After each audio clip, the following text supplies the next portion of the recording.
Welcome to Shom Machshava on the Daf. Your sponsor, Nishma Sam Biakashom Le'am Basitzchok. We're holding in Basra Daf Kuf Ayin. The Gemara in Beis brings right after the Mishnah that Rav doesn't paskin like the Mishnah. Rav says, and Halacha is not like Rabbi Yehuda, not like Rabbi Yosi, and he says a different shita. And the Rashbam says, how can Rav argue in the Mishnah?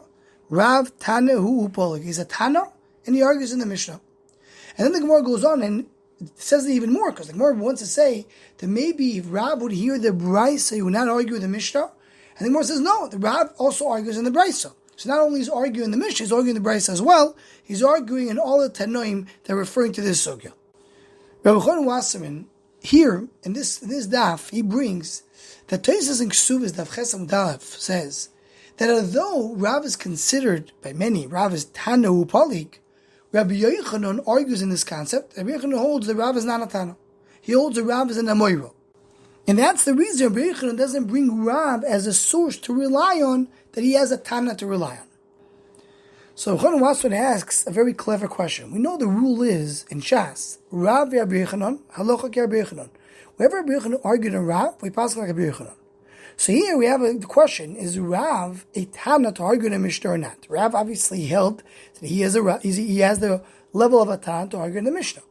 Rabbi Yochanan held he's not. He's only a Amorah. That's what Tosfos says in Ksubis. So according to Rabbi Yochanan, we paskin like Rav doesn't have the ability to argue in the Mishnah. And here in our Sugiya, we're going to paskin like Rav against the Mishnah. But if the rule is Rabbi Yochanan, we should not be able to paskin Rav against the Mishnah because Rav doesn't have the power of a Tanah to argue in the Mishnah. That's the question Rabbi Waserman brings over here. And he brings the answer, the name of his Rebbe, Rabbi Chaim Brisker, Rabbi Chaim Soloveitchik, that he says that an Amorah could argue on a Tanah. Amorah usually can argue on a Tanah. It's not a problem for an Amorah to come and disagree with a Tanah. So why do we have to get to the concept of Rav Tanah Upolik? Because usually an Amorah tries to avoid arguing with a Tanah. If he could, if you tell Amorah there's a Tanah that says different than you, he'll be mevatel his das and not argue with the Tanah. But sometimes, and Elchanan brings a few examples, when it's clearly there's some mistake, doesn't work out, so the Amorah will argue on the Tanah. So the answer is like this. Rav held he was a Tanah, that's why he didn't have the fear to argue with the Tanoim. But even if we hold that he's an Amorah, an Amorah can argue on the Tanoim as well.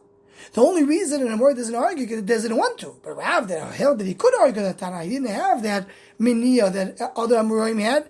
And even if we hold these Amorah, we could accept his day against the Tanoim. Rabbi Elchanan continues and he quotes the Igeris of Shri Regoyen. There is clear that Rav is not really a Tanah or an Amorah. He's something in the middle. The Shri Regoyen calls him Tanoi Amoroi, meaning he's in between Tanoim and Amoraim. And mainly if he's between Tanoim and Amoraim, so that explains why he's arguing with Tanoim, and why maybe Rabbi Yochanan does not accept him completely as a Tanah, because he's somewhere in between.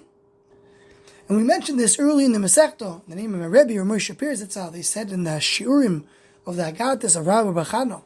And the reason he brought it there, because Rabbi Bachano was a Talmid of Rav, that Rav is in between Tanoim and Amoraim.